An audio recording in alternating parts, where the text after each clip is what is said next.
ಆತ್ಮೀಯ ವೀಕ್ಷಕರೇ, ಇಂದಿನ ಈ ಒಂದು ವಿಡಿಯೋದಲ್ಲಿ ಇಂಟರ್ನಲ್ ರಿಸರ್ವೇಷನ್ ಕೇಸ್ ಕುರಿತು ಒಂದು ಬ್ರೇಕಿಂಗ್ ಅಪ್ಡೇಟನ್ನು ತಮ್ಮೊಂದಿಗೆ ಶೇರ್ ಮಾಡ್ತಾ ಇದ್ದೀನಿ.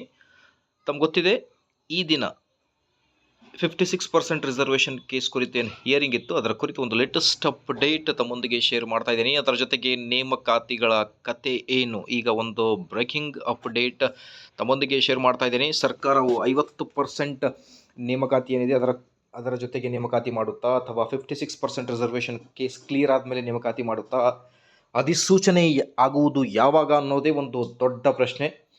ಎಲ್ಲ ನೇಮಕಾತಿಗಳಿಗೂ ತಡೆ ಹಿಡಿಯಲಾಗಿದೆ. ಸೊ ಹಾಗಾಗಿ ಇಂದಿನ ಈ ಒಂದು ವಿಡಿಯೋದಲ್ಲಿ ಒಂದು ಪ್ರಮುಖ ಮಾಹಿತಿಯನ್ನು ತಮ್ಮೊಂದಿಗೆ ಶೇರ್ ಮಾಡ್ತಾ ಇದ್ದೀನಿ.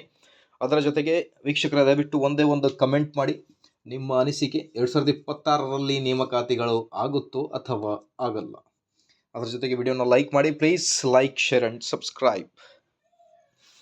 ಆತ್ಮೀಯ ವೀಕ್ಷಕರೇ, high court of Karnataka principal bench at Bangalore. Okay, so daily status ಇದೆ, ಇವತ್ತಿನ ಏನು ಕೇಸ್ ಇದೆ ಅದರ ಕುರಿತು.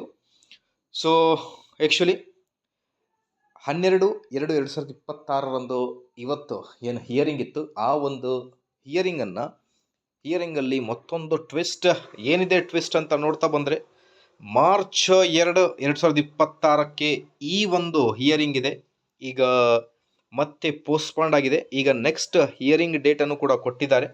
ಸ್ಕ್ರೀನ್ ಮೇಲೆ ಗಮನಿಸ್ತಿರ್ಬೋದು. ಕೇಸ್ ಏನಿತ್ತು, ರೀಸನ್ ಫಾರ್ ಅಡ್ಜರ್ನ್ಮೆಂಟ್ ಅಡ್ಜರ್ನ್ಡ್ ಆಗಿದೆ. ಸೊ ಹಿಯರಿಂಗ್ ಏನಿದೆ ಈಗ ಮತ್ತೆ ಮಾರ್ಚ್ 2, 2026 ಮತ್ತೆ ಮುಂದೂಡಿಕೆಯಾಗಿದೆ. ಹಾಗಾಗಿ ಈಗ ನೇಮಕಾತಿಗಳ ಕತೆ ಏನು ಅನ್ನೋದರ ಬಗ್ಗೆ ಒಂದು ಎಲ್ಲ ಶಿಕ್ಷಕ ಆಕಾಂಕ್ಷಿಗಳಾಗಲಿ, ಎಲ್ಲ ಇಲಾಖೆಯ ಸ್ಪರ್ಧಾರ್ಥಿಗಳಿಗೆ ಒಂದು ಟೆನ್ಷನ್ ಶುರುವಾಗಿದೆ. ನೇಮಕಾತಿಗಳು ಈ ವರ್ಷ ಆಗುತ್ತೋ ಅಥವಾ ಆಗಲ್ಲ ಅನ್ನೋದ್ರ ಬಗ್ಗೆ.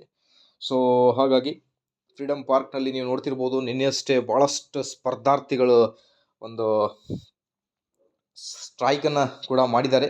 ಆದಷ್ಟು ಬೇಗ ನೇಮಕಾತಿಗಳನ್ನು ಮಾಡಬೇಕು ಅಂತ. ಹಾಗಾಗಿ ಈಗ ನೇಮಕಾತಿಗಳ ಕತೆ ಏನಾಗಬಹುದು ಅನ್ನೋದ್ರ ಬಗ್ಗೆ ಒಂದೇ ಒಂದು ಜಸ್ಟ್ ಕಮೆಂಟ್ ಮಾಡಿ, ಆದಷ್ಟು ಈ ವಿಡಿಯೋನ ಶೇರ್ ಮಾಡಿ ವೀಕ್ಷಕರೇ.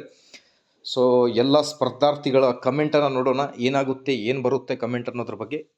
ಸೊ ದಯವಿಟ್ಟು ವಿಡಿಯೋನ ಲೈಕ್ ಮಾಡಿ, ನಮ್ಮ ಯೂಟ್ಯೂಬ್ ಚಾನಲನ್ನು ಸಬ್ಸ್ಕ್ರೈಬ್ ಮಾಡಿಕೊಳ್ಳಿ. Thank you.